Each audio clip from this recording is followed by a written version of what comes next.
Benches इख्तियारात case पर तौहीन अदालत। बादिउल नजर में जजेस कमेटी ने जुडिशल ऑर्डर नजरअंदाज किया। जस्टिस मंसूर सुप्रीम कोर्ट के 2 रुकनी बेंच ने बेंचेस इख्तियारात का केस समाअत के लिए मुकर्रर न करने पर एडिशनल रजिस्ट्रार के खिलाफ तौहीन अदालत केस की समाअत की। समाअत के दौरान जस्टिस मंसूर अली शाह ने कहा कि हमारे सामने बुनियादी सवाल ये है कि जुडिशल ऑर्डर की मौजूदगी में जजेस कमेटी केस वापस ले सकती थी। क्या जुडिशल ऑर्डर को इंतजामी ऑर्डर से तब्दील नहीं किया जा सकता? इस पर अदालती मुआवन वकील हामिद खान ने कहा कि इंतजामी ऑर्डर से अदालती हुक्मनामा तब्दील नहीं हो सकता। जस्टिस मंसूर ने कहा कि हमारे सामने केस जजेस कमेटी के वापस लेने से मुतल्लिक है। चीफ जस्टिस पाकिस्तान और जस्टिस अमीनुद्दीन खान जजेस कमेटी का हिस्सा है। बादिउल नजर में 2 रुकनी जजेस कमेटी ने जुडिशल ऑर्डर को नजरअंदाज किया। अगर जजेस कमेटी जुडिशल ऑर्डर को नजरअंदाज करें तो मामला फुल कोर्ट में जा सकता है।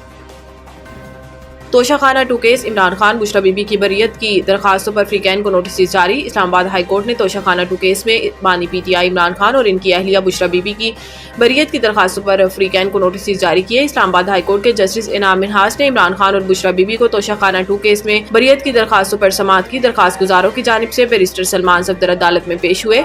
वकील सफाई बैरिस्टर सलमान सफदर ने तोशाखाना 2 केस के ट्रायल पर हुक्म इम्तना जारी करने की इस्तदा की, जिस पर जस्टिस इनाम अमीन मिन्हास ने कहा कि क्रिमिनल कार्रवाई को इस मौका पर स्टे करने की कोई अदालती नजीर मौजूद नहीं। दूसरे फ्रीक को आ जाने दें, दोनों को सुनकर देख लेते हैं। हम आपकी दरखास्त पर नोटिस करके दूसरे फ्रीक को भी सुन लेते हैं। बैरिस्टर सलमान सफदर ने मुख्तलिफ अदालती फैसलों का हौसला देते हुए कहा कि प्रोसिक्यूशन का केस है कि तोहफा वसूल किया, तुखमीना के लिए दिया। जमानत की 2 दरखास्तों के अहकामात भी लगे हुए हैं। ट्रायल कोर्ट को कार्रवाई रोकने का हुक्म दिया जाए। सऊदी वली अहद और ट्रंप का राब्ता। सऊदिया अगले 4 सालों में अमेरिका में $600 अरब की सरमायाकारी करेगा। मीडिया रिपोर्ट्स के मुताबिक सऊदी वली अहद और अमरीकी सदर ने टेलीफोनिक गुफ्तगू में 2 तरफा ताल्लुकात और बाहमी अमूर पर तबादला ख्याल किया गया, जबकि शहजादा मोहम्मद बिन सलमान ने सदर डोनाल्ड ट्रंप को मनसब संभालने पर मुबारकबाद दी और अमरीकी क़यादत और अवाम के लिए नए ख्वाहिशात का इजहार किया। दोनों रहनुमाओं ने सरमायाकारी और तिजारती ताल्लुकात को मजीद फरोग देने और दहशतगर्दी की रोकथाम के लिए 2 तरफा ताउन को बढ़ाने पर इत्तेफाक किया, जबकि गुफ्तगू के दौरान मशरिक़ वस्ता में क़याम अमन और सलामती से मुतल्लिक भी बातचीत हुई। सऊदी वली अहद मोहम्मद बिन सलमान ने कहा कि सऊदी अरब अगले 4 सालों में $600 अरब की सरमायाकारी और तिजारत को बढ़ाना चाहता है।